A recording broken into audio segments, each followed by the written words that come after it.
sobre la definición conceptual y operacional de las variables. Entonces vamos a seguir profundizando un poco sobre las variables, pero ya incluso en aspectos mucho más específicos que nos van a ayudar a comprender mucho más, porque esto de las variables es un punto clave en la investigación, ¿no? Tener claro lo que es la variable, porque como ya han visto ustedes, desde el tema, el problema, el marco teórico, la formulación de la hipótesis, tenemos que tener claro y estamos hablando de variables. Si yo hablo de la violencia familiar, estoy hablando de variables. Maltrato físico, estamos hablando de variables. Estamos hablando de variables. La producción de mango es una variable.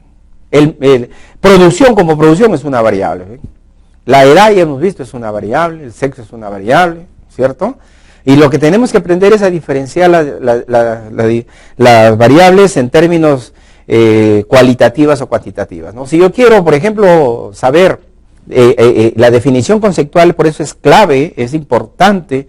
Por ejemplo, si yo quiero saber cómo pienso medir la variable, por ejemplo, la calidad de un producto, ¿no? Tengo que saber desde su medición. Si es cualitativa, tengo que definirla de manera cualitativa para poderla medir y operacionalizar también de manera cualitativa. Entonces, esto es importantísimo que vayamos aclarando estas partes. Por ejemplo, cuando nosotros hablamos de la definición conceptual de las variables, entonces son identificadas las variables que son objeto de estudio, que eso es importante. Es necesario definirlas, ¿ve? ¿Y dónde las vamos a definir? Es en el marco teórico. ¿Para qué? Para clarificar qué se entiende por ellas, las cuales se expresan en el marco teórico. No se pueden expresar en otra parte. Tienen que ser expresamente en el subcapítulo 3 del marco teórico, donde tenemos que ver la definición conceptual o la definición de términos básicos. Ahí es donde va la definición de las variables. Y de sus indicadores, que como ya hemos dicho, que también son subvariables de la variable principal, ¿no es cierto? Las razones son las siguientes. Porque cualquier persona que lea la investigación, ¿no?, le dé el mismo significado a las variables. O sea, que no se distorsione, ¿no?, cuál es el significado que nosotros como investigadores le estamos dando a nuestra investigación, y que venga una persona que por falta de haber definido la variable conceptualmente y la interprete de una manera distinta. Y eso puede transgiversar todo nuestro trabajo que hemos realizado. Asegurarnos que las variables puedan ser evaluadas en la realidad. Eso es fundamental. Tenemos que tener variables que podamos evaluarlas en la realidad. No variables que no van a ser medibles, pues, no van a poderlas evaluar, que la realidad por sí misma la va a rechazar, ¿no? Entonces tiene que ser variables que puedan ser evaluadas, ya sea en sus términos cualitativos o ya sea en sus términos cuantitativos. Pero tenemos que tener bien claro esa variable, porque la vamos a evaluar. Y tenemos que saber que la vamos a evaluar a esa variable. Si es una variable numérica, como ya hemos visto, tenemos que saber si es una variable numérica discreta o es continua, por ejemplo, ¿no? Que también eso está en el material. Por eso yo les pido a ustedes, hay cosas que yo no estoy en este momento explayándome o tratando, porque en el trabajo que les he hecho llegar, pues tienen cantidad de información y de material que me interesa más que ustedes lo revisen, lo lean, y que yo solamente ahora le pueda estar aclarando algunos aspectos que de repente en ustedes están quedando dudas, pero que los vamos a reafirmar en el seminario de reforzamiento. Vuelvo a insistir en eso, donde ustedes van a demostrar realmente que han revisado, que ya conocen, que ya saben, y me permitan a mí poder obtener esa información, o si es a la inversa, poder saber que la cosa, ustedes no han revisado el material, no han profundizado más allá del conocimiento, entonces tener que reforzar con puro ejemplo y casos específicos, ¿no? Pura práctica. Ustedes me van a salir a la pizarra a desarrollar ejercicios. Hoy día no estamos utilizando eso mucho, pero ahí sí me van a salir ustedes a trabajar y demostrar, y todos vamos a aprender más. Entonces, asegurarnos que las variables puedan ser evaluadas en la realidad. Entonces, como yo les decía, por ejemplo, si la definición conceptual de la variable es una variable numérica pero ordinal, tenemos que definirla en su nivel ordinal, o en su nivel discreta o continua, si es que es una variable numérica. Si es una variable numérica, tenemos que ver, ¿es discreta o es continua? Si es una variable discreta, es decir, solamente estamos hablando de variables donde trabajamos con valores enteros, donde no hay decimales, ¿no? Por ejemplo, el número de hijos. El número de hijos es una variable numérica cuantitativa, pero es una variable cuantitativa discreta. Porque o bien la persona tiene 0 hijos, o tiene 1, o tiene 2, pero no hay medio hijo, pues, ¿cierto? Por más chato que sea la persona, no es medio hijo, es un hijo. No hay pues un medio hermano, como a veces decimos, medio hermano, es un hermano, punto. Porque es un hijo de papá o de mamá, pues es un hijo, pero no es mi medio, no es la mitad, ¿entiendes? Entonces, son números enteros, ¿no? Cuando estamos hablando de las variables numéricas discretas, ¿no? La cantidad de alumnos que van a asistir al seminario de reforzamiento, por ejemplo, ¿no? Son números enteros. Asistirán 40, 50, 60, 100, 200, 500 alumnos, son números enteros. No hay 500 y medio alumno y medios alumnos, no. Por eso, esa es una variable numérica en su nivel de medición discreta.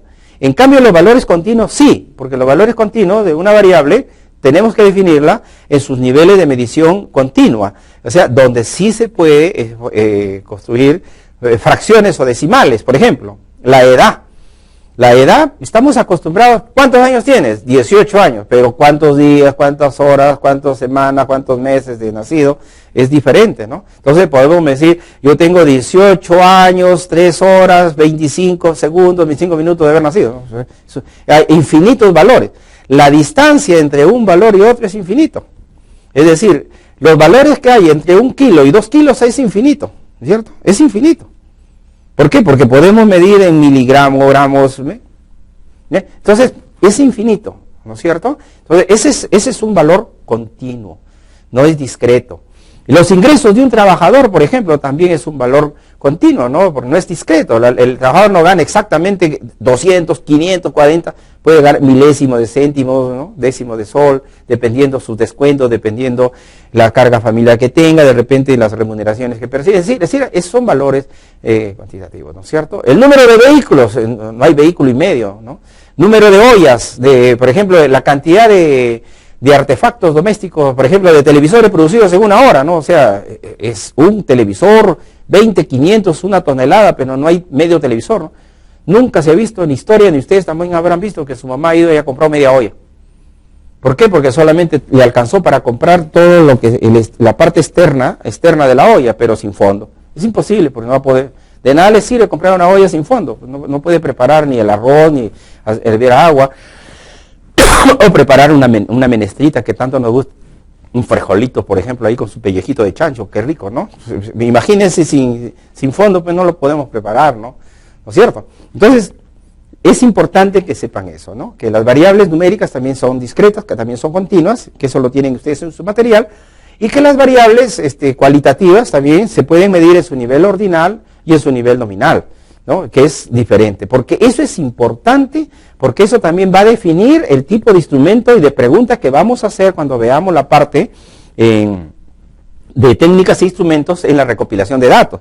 Cuando vamos a hacer la pregunta, por ejemplo, sobre una variable cualitativa, tenemos que saber muy claro, o como vamos a ver ahora, inmediatamente después de esto, la operacionalización de la variable. ¿Bien?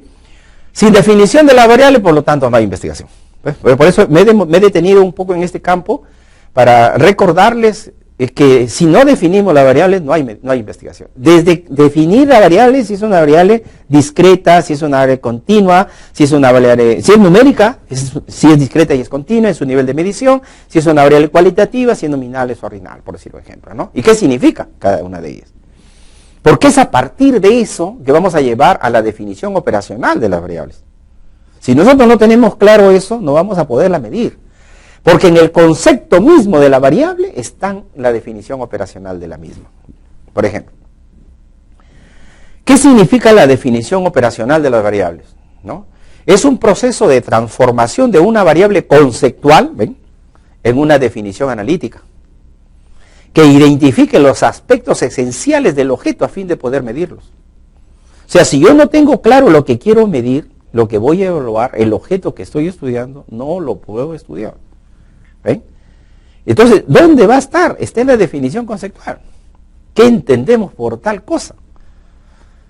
¿Ah? Entonces ahí tenemos que precisar el concepto y de ahí van a salir los criterios de operacionalización. En otras palabras, la operacionalización de las variables es traducir la variable a indicadores, traducir los conceptos a unidades de medición. ¿Cómo medimos a ese concepto? ¿Cómo mido la pobreza? Tengo que tener indicadores que me ayuden a medir la pobreza, porque la pobreza sola no la puedo medir. Ya hemos hablado de eso. Entonces, ¿qué indicador me va a ayudar a medir a la pobreza? Tengo que definir primero qué entendemos por pobreza. Por ejemplo, si dijéramos que la pobreza se entiende por la persona pobre, toda aquella persona que no tiene acceso a los servicios básicos, que en las condiciones precarias de vivienda, etcétera, etcétera, etcétera, definiéndola conceptualmente. Entonces, uno de mis indicadores, ¿cuáles serían? Ya tengo dos dimensiones para medir ahí, por ejemplo. Los servicios básicos, por ejemplo. Un indicador del servicio de agua. Otro, desagües. Otro, luz. ¿Ves? Ya sé lo que tengo que ver. La persona, de las 80 personas, el 90% carece de servicio de desagüe. ¿Ves? El indicador ya me está diciendo por qué es pobre. En los ingresos, otro indicador de persona pobre. Los que ganan menos de 100 soles mensuales, por ejemplo. Puedo establecerlo. ¿Cuántas? El 70% gana 50 soles mensuales. Con 50 soles mensuales, pues, ¿qué nivel de alimentación puede tener esa persona para considerarla que no es pobre, ¿no? Que viven en unas características de la vivienda, o sea, las características de la vivienda, techo de piso de tierra, pared de plásticos, sin techos. ¿Entiendes? Entonces, ya tengo los indicadores que me ayudan a definir y saber por qué esta persona es pobre y esta no. La otra, pues, ¿y por qué digo que es una persona que no está en características de pobreza? Porque esa persona pues tiene ingresos superiores a los 3.000 soles mensuales, por ejemplo, ¿no? Vive en una casa de material noble, con 4 dormitorios, con 2 baños. Es otra característica. Tiene agua, tiene desagüe, tiene servicio de luz, tiene cable. Es importante la definición, ¿no es cierto? Conceptual, porque a partir de ella nos permite identificar los indicadores, porque es traducir los indicadores a conceptos, unidades de medición. Por ejemplo, vamos a poner un ejemplo muy sencillo. Vamos a suponer que a mí me interesa evaluar la calidad de servicio de la Biblioteca Central X de no sé dónde. Vamos a evaluar la calidad del servicio. Entonces, lo primero, ¿qué cosa es la calidad del servicio? Entonces, yo tengo ahí primero que identificar cuál es la variable. Mi variable es la calidad de servicio de la biblioteca. Entonces, yo tengo que saber ¿a qué se está refiriendo la calidad de servicio de la biblioteca? Y para eso tengo que saber cuáles son sus indicadores de la calidad del servicio. Vamos a suponer, vamos a verlos. Por ejemplo, la calidad del servicio, la rapidez de la atención. Mundo, miren qué raro, ¿no? La rapidez en la atención. La cordialidad en el trato. O sea, la calidad del servicio de la biblioteca. O sea, la biblioteca hoy... Tú le haces un cuestionario a un estudiante que asiste a la universidad y va a la biblioteca y le estás preguntando para evaluar la calidad del servicio que da tu biblioteca de tu universidad y le vas a poner lo siguiente, ¿no? ¿Qué opina usted sobre la cordialidad del trato? ¿Cómo califica usted la cordialidad del trato que le da el personal que atiende en la biblioteca? Malo, pésimo, o pésimo, malo, regular, bueno, excelente. Ya estás midiendo tu variable a través del indicador. Entonces te van a decir, por ejemplo, el 70%, excelente, excelente la cordialidad del trato. Desde que entramos a la biblioteca, las señoritas son bien atentas, nos atienden, nos reciben, con qué amabilidad nos piden, nos ayudan a buscar por internet el libro que necesitamos o la revista que queremos leer. Si no está en la biblioteca, nos ayuda a hacer un interfaz con otra biblioteca con la que tiene convenios, contratos, ¿no? Entonces, la cordialidad del trato es excelente. Entonces, ven, la calidad del servicio de la biblioteca la vamos a calificar a través de los indicadores. No puedo yo decir la calidad del servicio es mala. ¿Pero qué es malo? Le pregunto a una persona, ¿por qué es mala la calidad del servicio si la biblioteca tiene excelente infraestructura, por ejemplo? La infraestructura de la biblioteca es excelente, tiene buenos estantes, tiene libros de última generación, tiene video, tiene internet, tiene cubículos personales, tiene para trabajar en equipo, tiene para acceder, tiene computadora, tiene todo. No, es que cuando yo fui, me trataron mal, pues la persona que me atendió me mentó la madre, o no me quiso atender, o me botó de la biblioteca. Entonces, él está calificando la calidad del servicio de la biblioteca, no porque la calidad del servicio de la biblioteca sea mala, sino está calificándola a través de ese indicador, que es la cordialidad en el trato. Lo trataron mal. Entonces, ese es indicador que es el que está siendo cuestionado por el estudiante. Pero si yo le pregunto, ¿y qué tal la rapidez en la atención? Es muy buena. Entonces la calidad del servicio de la biblioteca tampoco no está mala. ¿Por qué? Porque me está diciendo que la rapidez de la atención es buena. El horario de trabajo es excelente. El horario de trabajo dicen que abren a las 8, desde las 7:45 ya está abierta la biblioteca. Me dicen que cierran a las 9 y la biblioteca cierra hasta las 10. Incluso nos deja hasta 10:30, la señorita, para que podamos sacar nuestro último trabajo que tenemos que presentar mañana. Entonces el horario de trabajo es excelente. No, el horario de trabajo, la señorita dicen que abren a las 8 y abren a las 9. Y dicen que cierran a las 10 y cierran a las 8. Entonces, el horario de trabajo es pésimo. O el horario de trabajo, yo estudio de noche y a las 8 ya no hay biblioteca. ¿Me entienden? Yo estudio de lunes a viernes, no hay biblioteca. O de lunes a sábado, no hay biblioteca. Pero si me dicen a mí, han hecho un horario de trabajo para los que estudiamos de noche, nos atienden todo el domingo, las 24 horas. Oye, ¿qué tal? La calidad del servicio de la biblioteca es buena. La seguridad de las instalaciones, escape, fuga, incendio, que pueda haber. ¿Bien? Existencia de libros, es otro indicador. ¿Hay existencia de libros? Sí hay, existe. Para nuestro curso de análisis matemático hay 40 libros, y de la última edición. Estamos en administración, hoy hemos conseguido la última edición de Chavenato en administración general. ¿Cuántos libros hay? Hay 40 libros. Hoy todos podemos consultar nuestros libros, no hay problema. Hay buenos libros y cantidad. El indicador. Por lo tanto, si todos los indicadores, ¿no?, de esa variable calidad del servicio, al final, cuando se hace ya la aplicación del instrumento, a través de una técnica X, ¿no es cierto?, nos arroja que todos los indicadores son favorables, entonces la calidad del servicio fue evaluada de manera positiva, favorable, excelente, buena, ¿cierto? Pero si los indicadores a nosotros nos dicen que la calidad del servicio es mala, es porque los indicadores nos los arrojan ese dato. La existencia de libros es pésima, la seguridad no hay seguridad de las instalaciones, no hay, en caso de un incendio, no hay señalizaciones de escape, no hay extinguidores, ¿no es cierto? El horario de trabajo es pésimo, la cordialidad de trato es peor, la rapidez, nos demoran 2 horas para atendernos, primero se limpian las uñas, después toman su desayuno, después lonche, café y después me atienden cuando ya están cerrando. Entonces, ven, son los indicadores. Por lo tanto, ven, la operacionalización de la variable es fundamental porque primero tenemos que haber definido qué entendemos por calidad del servicio de la biblioteca. De calidad del servicio significa la calidad en base a los servicios, a los diversos servicios que brinda la biblioteca. O sea, la calidad del servicio de la biblioteca medido a través de ¿qué? La atención, del trato, el horario de trabajo, la seguridad de las instalaciones, existencia de libros, podemos seguir agregando existencia de cubículos, diversidad de, por ejemplo, material en CIVIT, convenios interbibliotecas, por ejemplo, y una serie de indicadores. Otro ejemplo más.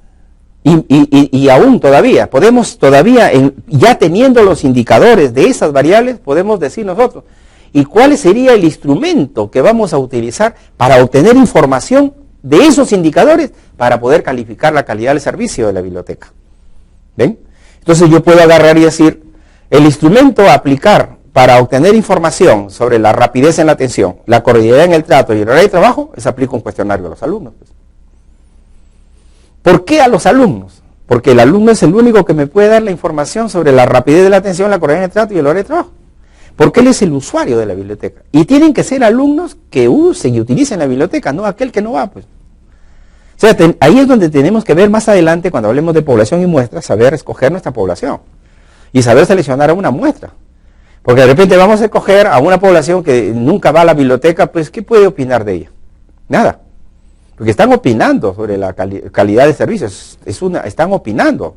Entonces, aplicar un cuestionario es lo más indicado para poder obtener la información de aquellos alumnos que concurren al servicio de la biblioteca, ya sea los alumnos del turno de mañana o sea los alumnos del turno de noche. Y también yo puedo aplicar, ¿no?, una guía de observación, ¿no es cierto?, donde yo me puedo hacer pasar por un estudiante y estoy observando la cordialidad, cómo tratan las personas a los alumnos, ¿no?, y puedo ir observando. Puedo medir incluso la seguridad de las instalaciones. Yo no necesito preguntarle al bibliotecario las medidas de seguridad. Yo en una guía de observación voy registrando, ¿no?, voy viendo, por ejemplo, si tiene señalizaciones de vías de escape, de escaleras, dónde están, si tiene extinguidores. Yo estoy observando. Me hago pasar por un cliente y ahora les voy a poner un ejemplo sobre eso, porque esto es importante que ustedes comprendan esto, porque nos va a ayudar a comprender lo que significa el trabajo de investigación. El trabajo de investigación es bonito, es muy interesante, pero también es fundamental el transmitir el conocimiento al alumno. Para el alumno hay que saberle hacer llegar el conocimiento de una manera apropiada para que entienda de manera sencilla y fácil y no complicada las cosas. Por ejemplo, vamos a suponer que yo les diría a ustedes, supongamos que estuviéramos trabajando en estos momentos acá juntos todos, yo les digo, bueno, ustedes para la próxima clase me van a evaluar la calidad del servicio de la cafetería de nuestra universidad, por ejemplo. ¿Cómo haríamos? Yo les pregunto. Vamos a evaluar la calidad del servicio de la cafetería. Ya más o menos ya vieron, tomando el ejemplo de la calidad del servicio de la biblioteca, por ejemplo, vamos a ver qué cosa ustedes podrían, cuáles serían los indicadores y también el instrumento más adecuado para poder observar la calidad del servicio de la cafetería, por ejemplo. ¿Cuál sería, por ejemplo, un indicador? Por ejemplo. A ver, yo sé que por ahí están pensando algunos de ustedes de repente en el indicador diversidad de la oferta, ¿verdad? Ah, caramba, están pensando en la diversidad de la oferta. Muy bien. Entonces, como indicador dicen ustedes diversidad de oferta para ver la calidad del servicio de la cafetería de nuestra universidad. Perfecto, diversidad de la oferta quiere decir que ofrece, si ofrece diversidad de productos, por ejemplo, en el desayuno, ¿sí? Puede ser, ¿cierto? O sea que a la hora del desayuno yo voy y encuentro jugos diversos, no solamente un tipo de sándwich, pan con huevo, pan con jamón, pan con mortadela, pan con palta, pan con asado, pan con pescado, carambas, ¿no? Muy excelente la diversidad de la oferta, carambas, en el desayuno, excelente. Hay una diversidad, bueno, sí se puede observar, yo no necesito preguntar, porque por eso estamos utilizando evaluar la calidad del servicio de la cafetería. Muy bien, un primer indicador. Pero también la diversidad de la oferta me puede llevar también a la hora del menú, de repente la diversidad de platos que ofrecen en el menú. Por ejemplo, si estamos hablando en la universidad tiene que haber menú, entonces de repente me ofrece varios platos, por ejemplo, diversidad de platos, o me ofrece un solo plato, me obliga a comer lo que no quiero de repente, pero me ofrece 4 o 5 menús. Otro, el precio de los productos, por ejemplo, también. Qué bien. La limpieza del área de local, ¿no? No estamos hablando ahí, acá hablamos de la seguridad, acá estamos hablando de la limpieza del área de local. Oh, muy bien, es otro indicador. También podríamos hablar de la cordialidad del trato, sí, también podríamos hablar de la cordialidad del trato. Otro indicador de la calidad del servicio de la cafetería de nuestra universidad, la presentación del personal. Oye, carambas, sí, me interesa, es un buen indicador. Porque puede ser buena, mala, pésima la presentación del personal, porque puede ser un personal que está pues con caspa y todos los pelos despeinados, que cada vez que va y me atiende la caspa le cae por toda la ropa. Es una persona pues que está con la gripe, se le están saliendo los mocos por acá y va con la mano limpiándose los mocos mientras me va llevando mi plato de sopa, paso, ¿no? La presentación del personal, sí, es un buen indicador que también me puede ayudar a medir la calidad del servicio de la cafetería. Entonces, ven, como estamos observando, es cuestión de ir pensando conceptualmente en la variable que vamos a estudiar. Y los indicadores comienzan a salir. O sea, es cómo medir esa variable, cómo medimos esa variable con otras variables que son subvariables, que son los indicadores, que me van a ayudar a medir. La diversidad, no, el precio es pésimo, me cobran mucho por un producto, ¿no? Entonces es interesante, ¿no? es interesante saber eso para poder ver. Entonces, y la otra pregunta que se me viene rápidamente a la mente y se les viene a ustedes, muy bien, correcto, ya tenemos los indicadores que nos van a ayudar a medir la variable de la calidad de servicio de la cafetería, pero ¿y qué instrumento podemos escoger para poder observar la calidad del servicio de la cafetería? Porque hemos hablado la presentación del local, el servicio, la presentación de los trabajadores, la cordialidad del trato, la diversidad de la oferta, los precios. ¿Amerita hacer un cuestionario? No, definitivamente que no. ¿Qué amerita entonces? Hacer una guía de observación. ¿Ven? ¿Por qué? Porque la guía de observación estamos utilizando la técnica de la observación y vamos a utilizar como instrumento la guía de observación, incluso una observación participante encubierta, ¿no? ¿Por qué participante encubierta? Porque yo voy a observar haciéndome pasar por un comensal más, ¿no? O sea, nos ponemos de acuerdo los 5 integrantes del grupo para hacer 5 observaciones durante el día. Uno en la mañana antes de empezar a abrir el local para ver la limpieza local, otros cuando ya empezó la hora de atención del desayuno para ver la diversidad de la oferta, la cordialidad del trato, la presentación del personal, otro que puede ir a media mañana, otro que puede ir a la hora del almuerzo, otro que puede ir a las 3 de la tarde y otro que vaya a la hora del lonche, ¿no? O comidas, ¿no? Entonces, es la guía de observación la más indicada como instrumento que nos va a servir a nosotros observar si, por ejemplo, la limpieza, la presentación, también otro indicador interesante sería la presentación de los productos, ¿no? O sea, por ejemplo, pueden presentar diversidad de ofertas, de productos, ¿no? De sándwich de jamón, de papa, de queso, de mermelada, de lo que quieran. Pero no están protegidos, pues, no tienen mallas protectoras, están al aire libre, las moscas ahí que dan vuelta, hacen su nido, se reproducen, y mueren incluso, y están ahí al aire libre, ¿no? Entonces, eso podemos observar, no necesitamos preguntar, por eso es una guía de observación. Y con una característica del tipo de observación, del procedimiento que vamos a seguir para observar, sería un procedimiento de una observación participante encubierta. Participante, ¿por qué? Porque vamos a estar al interior de la cafetería, dentro de la cafetería, donde nos permita a nuestros sentidos poder observar, oler, ¿no? Palpar, ¿no es cierto? Hasta la limpieza del área de cocina, podríamos ponerla incluso, por ejemplo, como otro indicador, y poder registrar lo que estamos observando. Y nos vamos relevando y podemos hacer observaciones durante varios días, alternados 3 veces por semana durante un mes, para que al final salga pues un resultado favorable, positivo, y poderle decir al gerente o al dueño de la empresa que nos ha contratado por qué sus clientes han dejado de concurrir a su cafetería, pues, ¿no? De decirle pues de que es por la calidad del servicio y todo eso que estamos mal. Entonces, con eso creo que hemos terminado las clases de hoy día y creo que con eso he podido ya reforzar más esta unidad de aprendizaje y espero vernos la próxima semana para ver la unidad de aprendizaje 3. Para mí ha sido un gusto y nos vemos la próxima semana.